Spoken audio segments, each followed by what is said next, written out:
Janice, welcome. I heard you won a second time in a row. Is that right? Actually, I've won 3 times. Oh my goodness. We're going to talk about your journey a little bit. Okay. What actually got you to start off with Orange Theory? Actually, I've always been interested in health and fitness. Okay. Right? So from a very young age, I was doing cross-country running. I would be doing aerobics in my basement. I'm an 80s teen, so I was doing the 20-minute workout in the basement. Amazing. But I came to Orange Theory because my son was playing hockey down the street.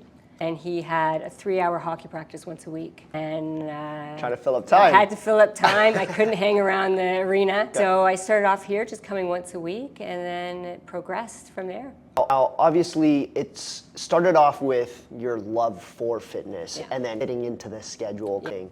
I mentioned that you progressively did more and more. Did it feel like it was taking a toll on you, or did you feel like, hey, I really love this. This is working out. It's aligning with my fitness goals? What was that switching point for you? Like, I want to do more. I like this. Honestly, it was winning the first transformation challenge because I was only coming once a week. Okay. And then to do the challenge, we had to come 3 times a week. So I was paying more to come. And then when by the time I won it, I really see changes. I really like the atmosphere here. I really like the community. I really like what I'm doing. So I changed my membership. And that's history. Everything was in the rearview mirror, right? What got you started in terms of that transformation challenge? So usually when we announce it, people are like, oh no, I don't want to do that. That's too much pressure. What actually got you to sign your name and be like, hey, I'm down for the cause. It's 8 weeks, but I am committing to this? This time around, it was because I was going through some life changes. And I really needed this to distract me. I needed a different focus than what was going on in my personal life. So this was, when I hear challenge, I'm going to go for it. I don't step away from a challenge. In this case, I went head first. It's what I needed. I needed it emotionally more than anything. Did you feel like it added more pressure, or it actually helped you just block out the noise from whatever else was going on in your life so that you can really focus on your own health and wellness? The latter, absolutely. That's absolutely. Great. That's amazing to hear. A lot of people will be like, hey, you know, I'm busy with this, I got my kids doing this. And for you to just be like, hey, I was able to just spend that 1 hour every single 3 hours for the week, for 8 weeks. That's amazing. That was exactly it. I went into my own zone. I didn't have to think about everything else. I didn't have the noise in my head. It was my time. Good stuff. Yeah, that's look forward awesome to it. Hear. What changed from each challenge? So you did a three-peat, and first challenge versus the last challenge you did is probably going to be different. The way that you attack the challenge, the way that your goals might have changed. Were there any differences in between, or every time you heard, oh, it's transformation challenge time, sign me up? I think the first 2 times, they were very similar. It was like, okay, Christmas is past, I need something to get myself reset, right? Get prepared for summer, right? And then this time around, it was different because there was different things going on in my life. So it was more, when I came in here, I focused more on me, and I thought of more of what I need to do.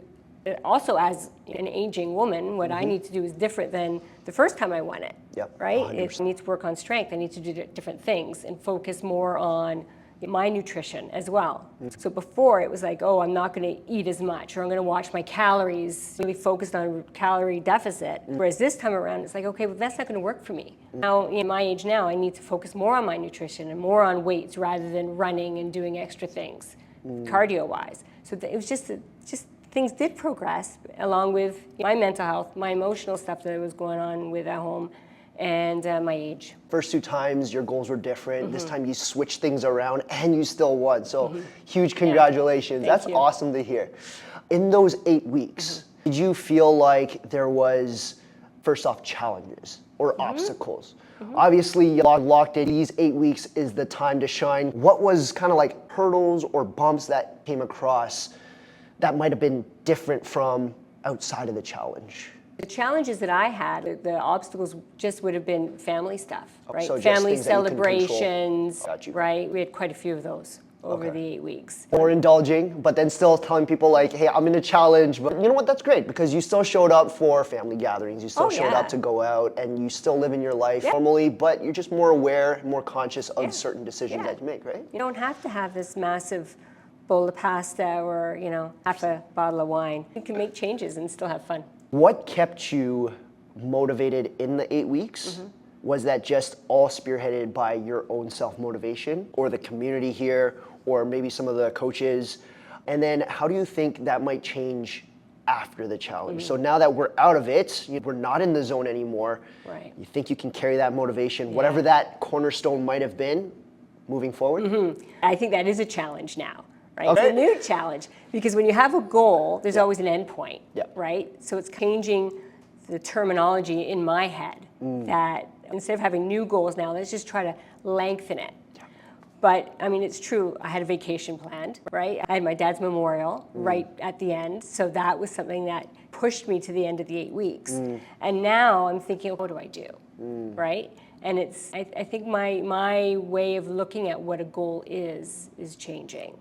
Okay. But definitely, I think coming here and not feeling pressure when I'm here, pressure to perform or pressure to be better than anybody else, just keeping it as real as I can be for me. And I think the coaches are the biggest asset for that. Anything that they say in particular? You're doing it right, Janice. That's really good to hear. I think you hit something like a gold mine there where you're saying, hey, in those 8 weeks, you've got a goal, but that might not have been everyone's full goal. Following your own footsteps or paving your own path, could you give some tips and tricks for people who are trying to grab that first place spot from you? I think the biggest thing actually is getting out of your head.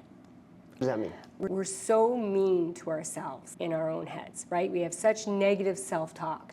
And I think that hinders a lot of people, right? So if you didn't lift as heavy, or if you didn't run as fast, or you struggled with something on the floor, you get in your head. And then when you leave, you're like, oh, why couldn't I do that? I couldn't do it like that, or I'm awful at doing this. And I think that brings you down for the next workout.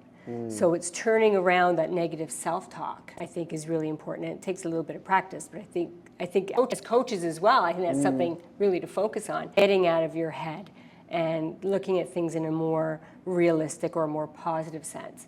And I think actually for me, that was one of the biggest things that helped me along, and that's not coming down on myself when I struggled with things. If there was one thing that you could constantly tell yourself to uplift yourself and not find yourself in that rabbit hole, what would that one line be? I've done harder things than this. Amazing. Janice, thank you so much for your time. I appreciate it.